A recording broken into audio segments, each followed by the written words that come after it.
Getting straight to it, we have a crisis of marriage. We have a crisis of marriage preparation. Men and women do not really know how to get married. They don't get the sex talk. They don't get the money talk when they're kids, and they don't get the how to get married properly talk for sure. The new default is, of course, feminist by nature, and we need an antidote. Well, Tim and Stephanie Gordon have written a book together about this very topic, marriage prep, but also how to stay married and be happy that way, according to God's plan for marriage. The book is called Leave and Cleave, 9 Marriage Prep Secrets, Once Taught, Now Censored. If you want the full, speaking of uncensored edition of this conversation, which will certainly in parts be censored, go to patrickcoffin.media, get the full unplugged version of this crucial conversation. I also want to thank Mike Lindell and mypillow.com. I use Mike's products constantly. It's not just pillows, it's doggy beds and sandals, slippers, sheets, bathrobes. Go to mypillow.com, get the Patrick Coffin Show listener discount up to 66% off. The coupon is my name, Patrick. Go to the checkout, Patrick's the coupon code, and save. Coming up next, Tim and Stephanie Gordon on Leave and Cleave. Don't miss it. Always a treat to speak with Tim and Stephanie Gordon. They have written, this is, I think, their first book together. Tim is the host of the Rules for Retrogrades podcast, the author of Catholic Republic and The Case for Patriarchy. Stephanie's the author of Ask Your Husband, about which we've talked on this show. Tim and Stephanie, hello. Hello. What's up, Pat? Great to be here again. You were kind of on the trajectory to write this book together. Is this something that's been germinating? Is this something with which you were pregnant for some time? With child, as it were. Nice. Yeah. Normally people say we are pregnant, and I say only a birthing person can be pregnant. So yeah, exactly. Steph has been pregnant with my book and hers for quite a while. It's got more than 46 chromosomes, evidently. Yeah, I mean, ever since we wrote The Case for Patriarchy and Ask Your Husband, really since we started the writing of it 5 years ago, and I announced that to like Matt Fradd and Trent Horn. Trent's evidently still mad about the debate we did 5 years ago because he came out attacking me today. He thinks he can be a Christian feminist. We really proved the theoretical case that there is a slam dunk, undeniable case for patriarchy, but that's theoretical. Mm-hmm. Since then, we get all kinds of questions over the last 5 years. Now that people are coming around to the idea that patriarchy is the only Christian way for the family vocation, they say, well, how do you do it? You get a bunch of LARPy guys that have been raised by feminist boomer or Gen X or even greatest gen moms and not their dads. And they're trying to be patriarchs now, but they don't know how to be. So we said we wanted to be really specific in 9 ways. We also have a course on timothyjgordon.com that this is the textbook for. Both publication days are September the 11th. We're teaching you really specifically in 9 chapters, 9 lessons of the course. They go together. How patriarchy works. It's specific. Stephanie, patriarchy sounds male-based and you're excluded. Do you think that the fact that Jesus Christ elevated the natural bond of marriage to the dignity of a sacrament, and it's not called the sacrament of patriarchy, it's called the sacrament of matrimony. How does that balance what sounds to secular ears like an unbalanced account by calling everything patriarchy? Why is it called the matrimony sacrament? Well, it's interesting to me because we get that a lot from people. They don't really understand. They think it's more of a male-based system. It's only benefits the male and not the woman. The woman's the one that's put upon. It turns out that when people in general, when the male and female are functioning how God intended us to function, then both benefit quite greatly. And the fruits that come from it, a good marriage, are what naturally follow. We just all have to be humble and to read scripture and to understand what our Creator created us for and to follow that diligently. And patriarchy is the name of the institution. It doesn't specify male. Only a male can be a patriarch, but patriarchy involves Steph and wives as much as me and husbands. It's the whole system of the vocation. So in reverse, for the same reason why matrimony is not just gynocentric. It's not just about females, because matrimony implies the patra part to make the miracle of birth happen. Right.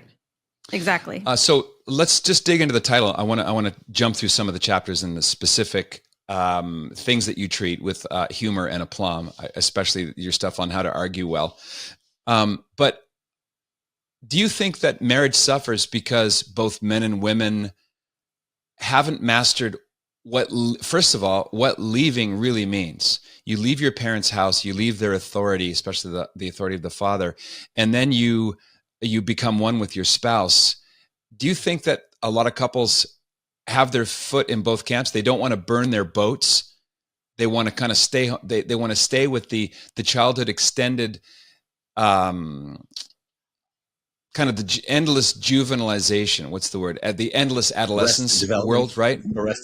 Yeah. Instead of leaving, because before you can cleave, you have to leave. You can't cleave without leaving. That's really where I'm getting at. 100%. What's interesting for us on that topic in particular is that we kind of came about that by accident. When we were first married, we moved to Italy and we just had each other. We were solely dependent on each other. And at first it was a very romantic idea, like, oh, we're going to have our first married years in Rome.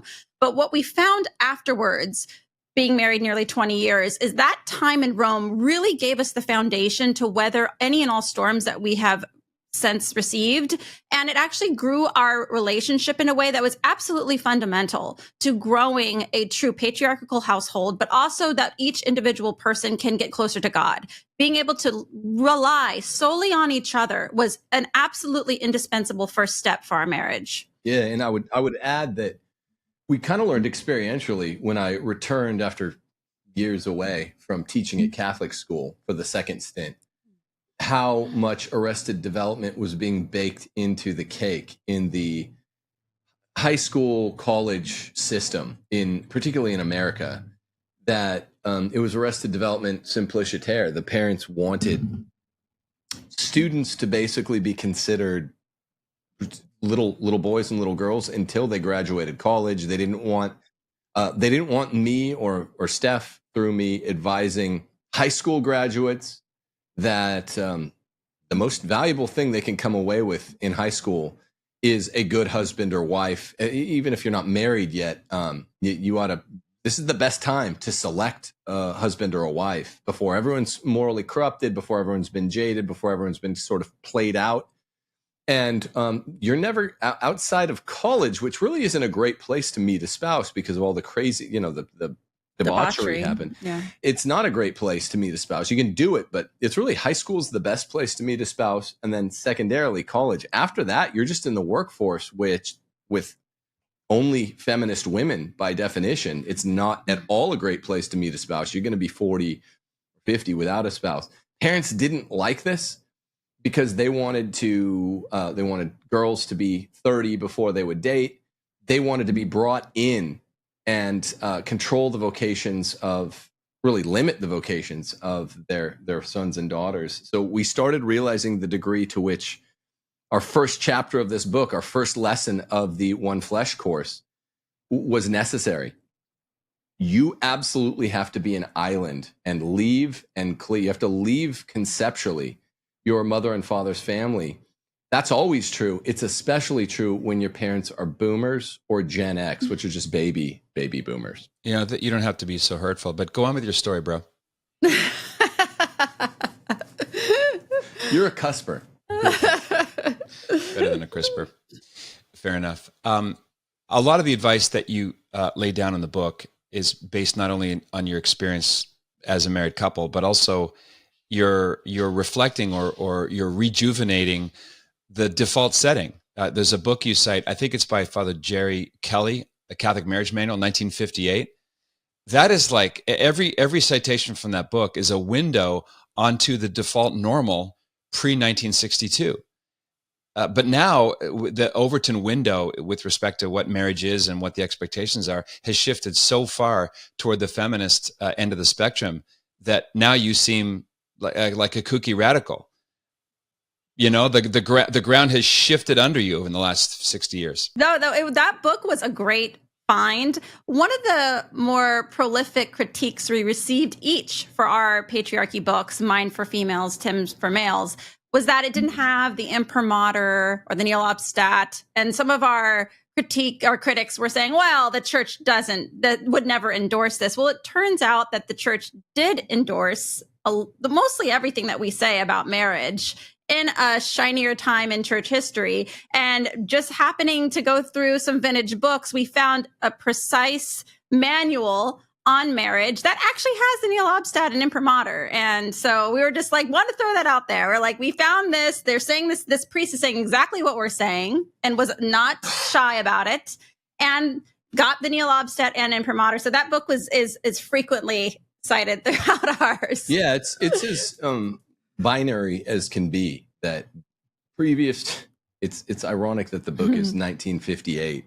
Previous to 1958, between Pius XII and John 23, everything up was down, down is now up, black is white, white is black, and this is an old tale that we've been telling since 1958. And I'm not a sedevacantist, but it is rather stark. The hermeneutic of the church itself later is going to have to do something with this fact that every moral teaching imaginable pretty much went from A to A prime, its opposite. And that's why the subtitle of the book is 9 Marriage Prep Secrets Once Taught, Now Censored.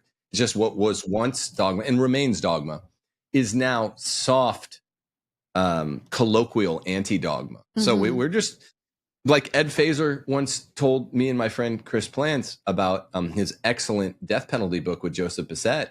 He's like, I didn't plagiarize it. I added some of my own expert analysis, but mainly I just went through the moral manualists of the early 20th century. No one goes to them anymore. I cited them. I feel bad though. We're like, well, you shouldn't. You were very, very important, and you wrote this book. That's kind of how we felt with Father's book there. Yeah, I'm going to make a dim analogy, and this is something I'm very curious about, doing a deep dive into the Second Vatican Council. Not just the kooky, obvious, loopy spirit of Vatican II, but the drafting of the schemas that led it. You and I have talked about this on your show, Tim, I think. The problematic nature, the fact that Vatican II has an asterisk next to it because of how many things came unglued after 1965. You're still, if in appealing to a book from 1958, you're still tapping into that post-World War II Catholic stability, a lot of intellectual converts to the church, and so on. But I wanted just to define a couple terms that you guys have used, if in case people have never heard. Nihil obstat means there's no obstacle, nothing. There's no nothing offensive to Catholic morals in a book. Typically, a censor laborum, or the official designate of a bishop, would give it, along with the imprimatur, which is Latin for "let it be published." But nowadays, that official stamp of authoritative Catholic, validation or approval is in itself almost worthless. So, what's the point of getting an imprimatur? Right. Well, it used to matter a lot more whenever the church taught its true teachings, and now it's just, like you said, all over the place. But yeah, it's almost a counter signal now. If a book gets an imprimatur under most bishops who are so liberal in the West, it probably means it's not good. It's not good. I would just say that yes, because it's a practical manual, people are going to be surprised how specific we're getting, and I think that's really what will help folks, and that's all we really wanted to do. If you want to know, I'm going to hit this point again and again. If you want to know the conceptual, philological, magisterial case for why patriarchy really is what the church has always taught the marital vocation must be, read Ask Your Husband or The Case for Patriarchy. It's kind of a hers and a his manual to the conceptual case. But this really is a thing where it's like, how do you get around fights? How do you deal with marital sex, marital fun? How do you deal with each other's families? You really should be your own island in most ways. How do you deal with child rearing, homeschooling? I mean, we give basically all of our secrets away. People are always asking us, you guys look like you have so much fun.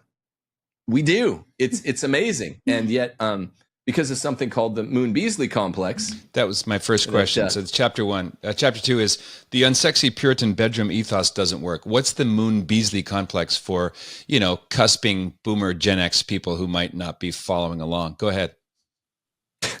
It's an interesting thing that we've noticed because we love sitcoms and what have you. But our two favorite sitcoms are Frasier and The Office. And we noticed a very interesting phenomenon with both the female characters in those shows, with Daphne Moon and Pam Beasley. at first, at the beginning of the sitcom, if you will, they are, trying to get the attention of the male. So they're very thin, they're very affable, they're very personable, they're not grumpy, they're, really there to serve the males and, be on their side and their biggest cheerleader. Literally a housekeeper and a receptionist. And they befriend via girlish submission their eventual husband, previous to really even courtship. This is Daphne with Niles Crane and Pam Beasley with Jim Halpert. They are the feminist writers of these NBC sitcoms who, have more knowledge of the Old Testament than the New, purposely write them in such a way that they are very submissive. These feminist writers do not object to female submissiveness until the phase of serious courtship, usually beginning with engagement. Well, because everybody knows what attracts men. It's not a mystery. Like, it's obvious what men are attracted to. So they know they can't have like a grumpy, frumpy, like nag at the beginning of a sitcom, like attracting like the male lead. They have to make her feminine and they have to make her attractive and affable. So it's interesting. But then when she gets the man, that's when things change. And then at the end of the sitcom, we have all the grumpiness and all the bad effects of complacency and just kind of letting yourself go. And so that's the Moon Beasley complex. And you see it all over media.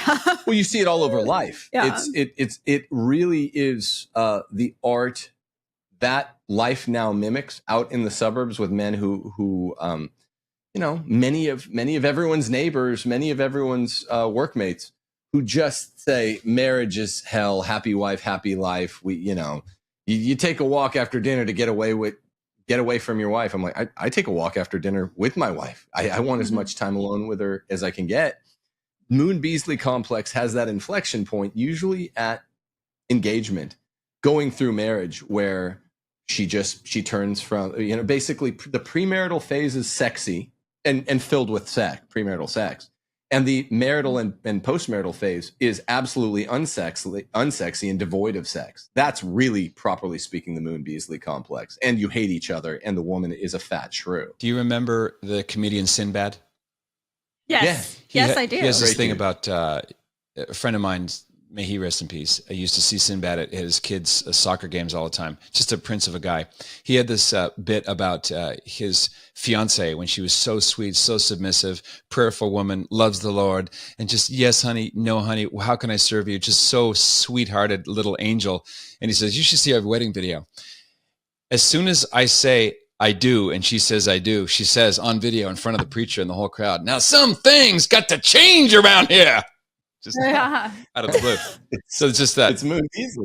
There's Moon Beasley. It's really cruel to men that women do that. It is. Because it's you, for lack of a better analogy, or you ensnare a man with certain attributes and things that you're doing and treatment and your behaviors, and then to change after you get what you want. Women want the security of marriage. They want a man in their lives. They want, all of those great things that the men do continue to provide. Then the woman's like, okay, he'll just take what he gets after I get what I want. It's really quite cruel. Maybe that's part of the reason why you have this image of the guy at the stag party with the ball and chain around his ankle. There's like an unspoken mutual agreement. Marriage sucks, but it sucks for different reasons for you than for me. So let's just get over it and, get this thing done. Right. Yeah.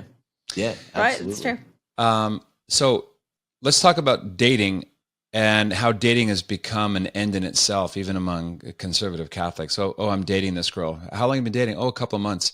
Like what? There's no telos there. There doesn't seem to be a purpose beyond I was lonely, she was lonely. We met on CatholicMatch.com and now we just hang out together. Why should the first few dates with someone with whom you're entering into the date because you think there's at least a potential spouse on the other side of the table, right? What kinds of questions should they lay the groundwork for on date number one? I would say date one, date two are set them aside, because the most important thing that anyone needs to do, I'll speak to the men, you can speak to the women, is sexually attract to the person so they want more dates and they want to see you more regularly. So set aside date one and date two. You can't start talking about whoa, you birth my babies, on date. But That's no chill. You got to have chill. You got to Yeah. be chill. But Yeah. but the secular left transformed dating. They reified it from a non-thing. It's a non-substance into a desultory conceptual terminus of its own. What does that mean? A wandering endpoint that's not actually an endpoint in actuality. It has no teleology of its own. So a lot of trads will say, well, we say courtship. I don't care whether you call it dating or courtship, but it should be very, very clear that the dating period is an absolute test period, and it's testing for something. It's testing for something. What are you testing? Whether or not we're going to be together. And it doesn't take long. It doesn't take much more than 6 to 9 months. People that are 5 to 10 months, call it. That should be the dating period. And hopefully people can talk to their church and get after that a swift engagement period. But 5 to 10 months is really what you're testing for. And you're not getting additional information outside of 10 months, even if you're both very tight-lipped or something. So I would just say, guys, first couple of dates, cool's the rule. That's a kind of secular, associated with secularism, but you want this woman sexually attracted to you, and women's sexual attraction's a little bit more frangible, a little more delicate than men's. So you got to make sure you're putting your best foot, coolest, manliest foot forward, but starting as soon as, whether it's date 3, 4, 5, as soon as it's pretty much a foregone conclusion that you're going to see each other regularly, then it has to kick in. Like, look, this is not a desultory conceptual terminus. We're not just meandering here. There's a goal to this thing, and the goal is, lest we become sufferers of Moon Beasley complex, this is not the sexy time period. The sexy time period will be our wedding night and after. Yeah, I don't know what you would tell women. I would say for women, I've noticed a trend in modern dating where they want to control everything. They want to be the one that's deciding the dates, how often it's happening, like where the guy is taking them, the conversation topic. It's usually very female oriented, but it's all about the woman. She's still like doing most of the talking about herself, her friends, that sort of thing. I would say that there should be a higher attention to femininity and availability and affability, and not always constantly trying to, I guess, for lack of a better phrase, like catch a guy out on something and then kind of have a very dismissive attitude. I'd be a lot more chill and relaxed, and let the guy decide the dates, and, just be available if you are, for that sort of, interaction, and not always try to control everything. How much do you think divorceophobia affects the mindset of couples that really start to care about each other, but they don't want to pull any further triggers because that brings up their I guess commitment-ophobia is tied to divorceophobia. They were traumatized by their parents' divorce, and they don't want to do any repeats. I don't know. It's hard to speak to being, my parents were together now, but I'm sort of third generation downstream of grandparental divorces, and it does, I think, wreak havoc on a family tree for generations to come. But it's hard to speak to divorceophobia because I know so many men, most of the men in the suburbs that pretty unabashedly hate their wives, and the wives hate them. Moon Beasley complex, marriage is just utterly unsexy. This is hell. They make jokes, we're trying to get solo vacations, solo time alone, solo 1 minute alone, anything. They don't seem like they were divorceophobic enough. I mean, if you're truly divorceophobic, then you follow our rule. First off, you buy this book, Leave and Cleave, because it does have advice for anyone even considering marriage in abstracto. You don't even have to have the person yet. You just need, if you're a man, you just need a woman who's really cool, who you're really attracted to, because that's a big thing for men, physical attraction. She's really cool. You're really attracted to her, and she's really attracted to you in that female way, which is always expressed as she just thinks she wants to do everything you want to do. That's how there's going to be a patriarchy. If you follow those 3 basic rules of the natural law, you don't have to be divorceophobic. All these guys out in the burbs that are just henpecked and kind of hate the vocation by which they're supposed to get to heaven, they're the ones that needed to be more divorceophobic. Do you agree with that? I mean, I have divorce in my family, so I can speak to the divorce-ophobic type stuff. And I think it boils down to personal responsibility. I know that when I entered into marriage, I understood initially, like, this is going to require a lot of reflection on myself and the humility to say, you know what, I am not perfect and I'm going to make lots of mistakes. And I have to be willing to hear what I'm doing wrong and change. And what's beautiful about our faith is that, particularly for Catholic women, we have a very clear model of femininity through Our Lady. And it doesn't require too much imagination for women, particularly, to say, you know what, these are things I need to tamp down. These are things that I need to do better at. And it turns out when you do that, that men, we have a quote in our book that talks about this, men want to be inspired by their women. It's the priest in the book calls it a woman's greatest love potion. And once women understand that to get the sort of love and devotion and protection that all women are looking for, all it requires is virtue. It's a very simple formula. So for me, it's just responsibility. And it's just looking not necessarily at him. Oh, what is he doing for me? What is he doing for me? But looking at myself and what am I doing for him? Guys, once again, it's an honor. Thanks for being yourselves and teaching and modeling what you put together in this fine book, Leave and Cleave. I hope it gets what it deserves, which is a billion customers. To find out more about the True North movement, it's patrickcoffin.media, where you can find all the information in the show notes to get Leave and Cleave and all the other books that Tim and Stephanie had written separately or together. Yeah, September the 11th is that date. Thank you. September 11th, 2024. Since the internet's forever. Thanks, Ben. This is the Patrick Coffin Show. Be a saint. What else is there?